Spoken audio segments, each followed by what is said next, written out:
So that was really looking at EAP in general, and I'm sort of thinking more outside there in the wider academic world, because I do know, and I even think about my supervisor who was teaching groups of Chinese students, not EAP, obviously. And she said, "Oh, I've really been thinking about this now, and I'm looking at things slightly differently and need to get out there into," and I'll probably start with the university where I work to see, well, if there are problems, how can we deal with them? So looking at calling for educators to work with rather than on. Now, Musavi, again, looking at an Orientalist view of East Asian students in a Western university environment, believes that um, they're so deep rooted that many academics continue to accept relevant stereotypes as unquestionable truths. And I do believe that to be the case. How do we dig in there and change that? How do we influence our academic colleagues? According to Ryan, who was where I got most of the information on from the Chinese education reforms, she says that stereotypical large culture approaches are no longer appropriate for contemporary Chinese students. We know that, and in fact, I don't think they ever were appropriate, but we need to start engaging more in conversations around this. And just to almost finish off, I want to encourage collective responsibility across the university community. So I'm starting here with EAP, because it's EAP in the title, I suppose. But again, I really want to get out there to a wider section. And when we look at the internationalization of the university, I thought it something quite nice from Wilkinson, who says it's not only the responsibility of individuals, it's not just us who can deal with this. It needs to be hardwired into every aspect of a university's activities. A silver thread and not a bolt on. Now I'm going to finish off with this. I want to finish off with looking at difference and how, in this context, many people do view difference. And Jacques, some of you probably read his book, When China Rules the World. It's probably a few years old now, but I really enjoyed it. And it's Westerners are so accustomed to running the world that they're not well versed in understanding and recognizing difference. And he calls for mutual effective engagement and dialogue at many levels, including at the education level. And finally, I'll finish off with Dewey, who I'm a big fan of, as I'm sure many of you are. I was really happy to learn that Dewey actually spent some time in China. Wang here describes how Dewey viewed China as a country of contradictions, perplexities, and fascinations. And I will say, apparently he considered it to be the other side of the world in every sense. And I have to say, when I first went to China, to me, it was the other side of the world in every sense. And that's why I was there. That's what I really wanted. I didn't want what I have now. I wanted something quite different. Unfortunately, the more I go back, it's no longer the other side of the world because it's becoming more and more familiar, but absolutely fascinating. And Dewey came to understand China on its own terms rather than from Eurocentric perspectives. And he suggested that we need to view it neither respectively nor instrumentally, but prospectively. He was talking years ago about this.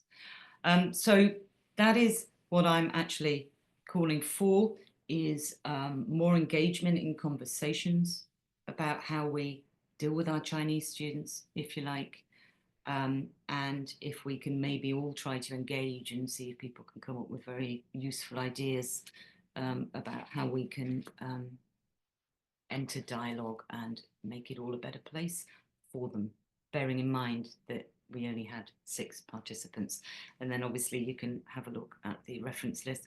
I'm very fortunate in that the thesis is going to be a book, a monograph, fairly soon. So, I've just put it at the bottom there, Teaching English to Chinese Students, Voices from UK Higher Education. Haven't referenced it properly because it's not yet finished. Right, that's me done. I think I will stop sharing. Is everybody still awake? Most certainly. Thank you, Claire. That was fascinating, and it's so important to see the student voice really at the heart of that. More and more, I'd like to see more of that happening. I've put the link for anyone that wants to read in depth any of Claire's doctoral thesis. While you're waiting for the book.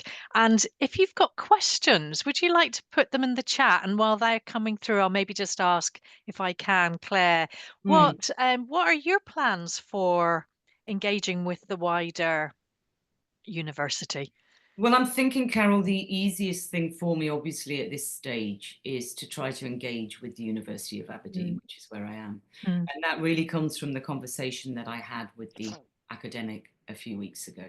And in fact, I've met with the link tutors and but you know, Carol, I can't say that this will necessarily be a success, but I'm going to try to get in there and try to do some workshops and presentations mm, on what I've found, but obviously not really just to do with EAP. I think the challenge will be, will I have the interest?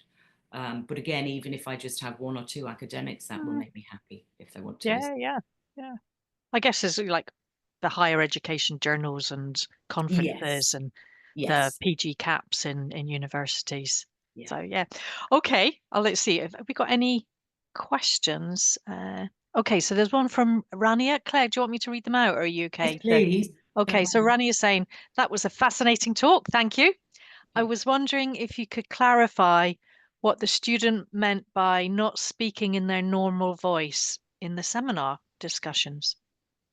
It's mainly, you know, when we think about when we're talking in our native language, we are really talking in our normal voice. So we don't have to be thinking necessarily about anything in particular. And I don't know if any of you, if you speak a second language, you might have to, it won't necessarily be a normal dialogue, something that you're comfortable with because you're speaking in a different language. So you've got kind of two things going at the same time. So the student was meaning that when I'm in China, I can just blah blah blah blah blah blah blah, and I'm just talking, which is my normal voice. But when I'm actually here in class, I'm always thinking about, am I saying things properly? It's not the normal voice. And, you know, I know in the corridors, and you probably have the same thing, that, you know, a group of Chinese students might leave the class and they're going down the corridor, and suddenly they're all chatting. You kind of think, why weren't you doing that while you were here? It's because that's what the participant was meaning, that I can be my normal self and talk in a normal voice in China, but I can't do that here. Thank you.